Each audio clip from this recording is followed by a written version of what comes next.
Rencana Roman Reigns saat kembali. Calon member baru Bloodline di SummerSlam.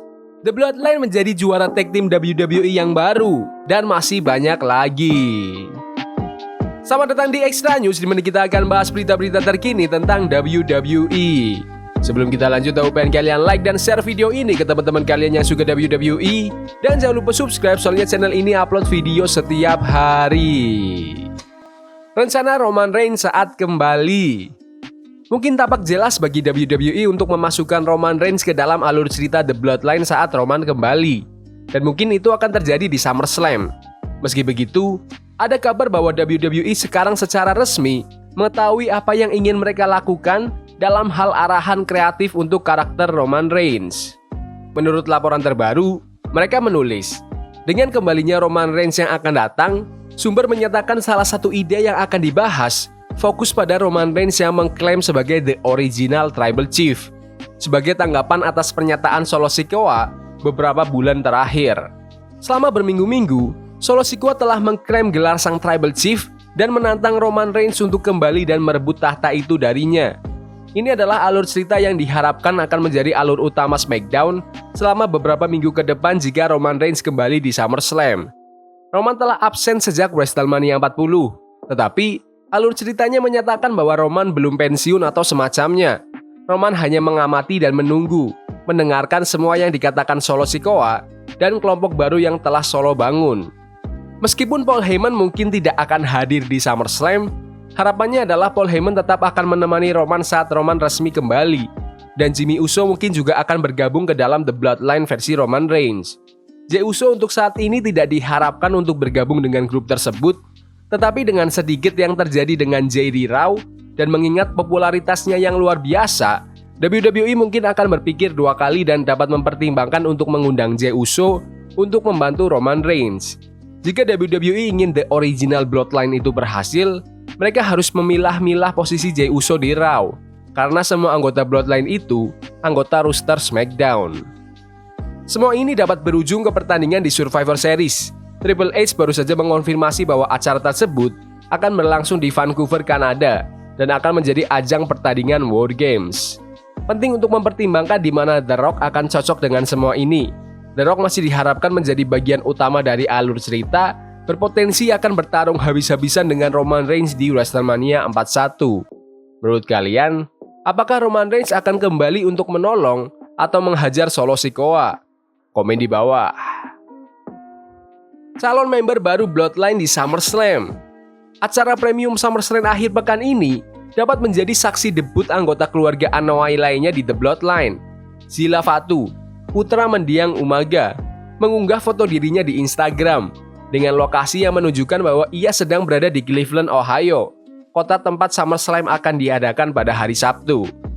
Sementara banyak spekulasi akan beredar tentang bintang muda yang berpotensi terlibat dengan The Bloodline akhir pekan ini. Zilla dijadwalkan untuk bergulat dengan Joshua Bishop di Now and Forever GCW pada tanggal 2 Agustus, yang juga diadakan di Cleveland.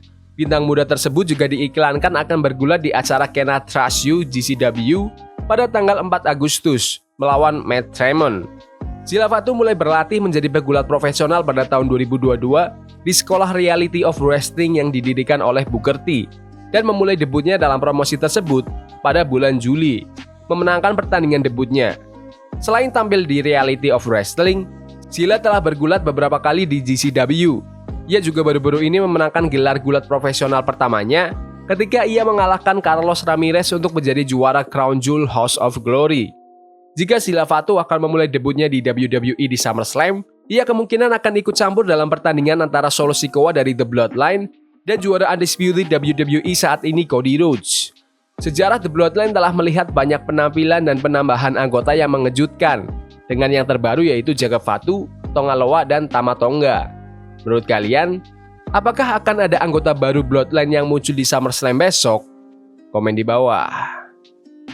The Bloodline menjadi juara tag team WWE yang baru. Dalam acara utama episode SmackDown hari ini, The Bloodline, Tama Tonga, dan Jacob Fatu menantang DIY, Johnny Gargano, dan Tommaso Ciampa untuk memperebutkan kejuaraan tag team WWE. Tama dan Jacob meraih kesempatan itu dengan memenangkan pertandingan Gauntlet pada episode SmackDown minggu kemarin. Menjelang pertandingan, Gargano memberikan promo yang penuh semangat tentang bagaimana ia akan bertarung di kota kelahirannya untuk menyemangati para penonton. DIY kemudian bertanding dengan gagah berani. Walaupun mereka kalah telak sepanjang pertarungan, tetapi mereka tetap bertahan. Di menit-menit terakhir, Tanga Loa mengalihkan perhatian wasit dan Solo Sikoa ikut campur, membuat The Bloodline meraih kemenangan. Jacob Fatu dan Tama Tonga meraih gelar WWE pertama mereka. Johnny Gargano dan Tommaso Ciampa sebelumnya memenangkan gelar tersebut pada episode SmackDown tanggal 5 Juli. Di sana, mereka mengalahkan Grayson Waller dan Austin Theory. Menurut kalian, apakah membuat The Bloodline menjadi juara tag team itu keputusan yang tepat? Komen di bawah. Klarifikasi Logan Paul tentang Olimpiade. Logan Paul tidak asing lagi dalam memicu kontroversi di media sosial, sebuah taktik yang telah berkontribusi pada popularitasnya. Namun, pernyataannya baru-baru ini mengenai Olimpiade dan atlet Iman Khelif telah menimbulkan kecurigaan dan mungkin telah membuatnya bermasalah dengan WWE.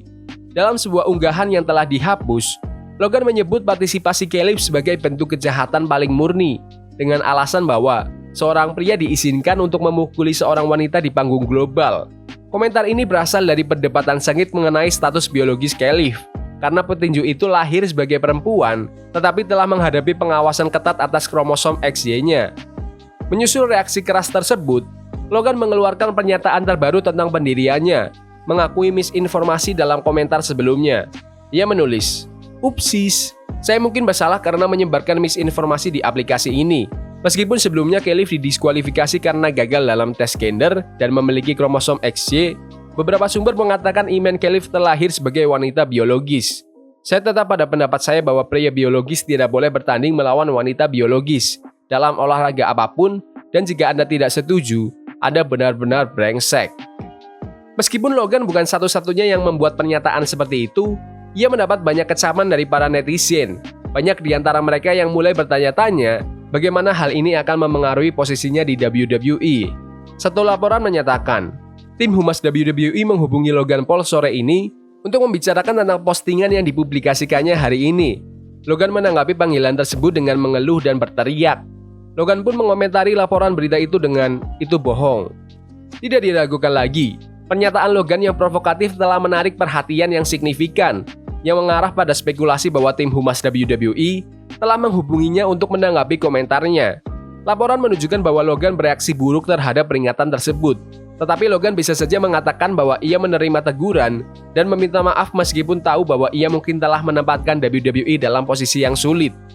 Saat Logan Paul mempersiapkan pertandingannya di SummerSlam, dampak dari komentarnya menimbulkan pertanyaan tentang bagaimana WWE akan mengatasi kontroversi ini. Jika Logan kalah dalam kejuaraan Amerika Serikat, banyak yang mungkin berspekulasi bahwa Logan tidak lagi disukai oleh WWE. Sebaliknya, jika Logan menang, itu dapat menunjukkan bahwa WWE tidak peduli dengan reaksi keras yang berasal dari aktivitas media sosialnya. Menurut kalian, apakah Logan Paul akan kalah melawan LA Knight di SummerSlam? Ya, komen di bawah. Rhea Ripley sudah 2 tahun tidak pernah kalah. SummerSlam hampir tiba dan jadwalnya dipenuhi dengan pertandingan besar yang akan menentukan jalannya superstar tertentu dan WWE secara keseluruhan setelah akhir pekan ini berakhir. CM Punk akan bergulat dalam pertandingan tunggal pertamanya di WWE dalam lebih dari 1 dekade. Gunther mungkin akhirnya menjadi juara dunia, dan Rhea Ripley memiliki kesempatan untuk memenangkan kembali gelar dunianya. Dia tidak hanya melepaskan gelar juara dunia wanitanya karena cedera, tetapi Rhea juga belum pernah terkalahkan dalam pertandingan tunggal selama lebih dari 2 tahun. Rekor itu akan berakhir di SummerSlam jika Rhea Ripley tidak bisa mengalahkan Liv Morgan. Terakhir kali Rhea kalah dalam pertandingan tunggal adalah ketika ia dikalahkan oleh Liv Morgan di Raw pada akhir bulan Mei tahun 2022.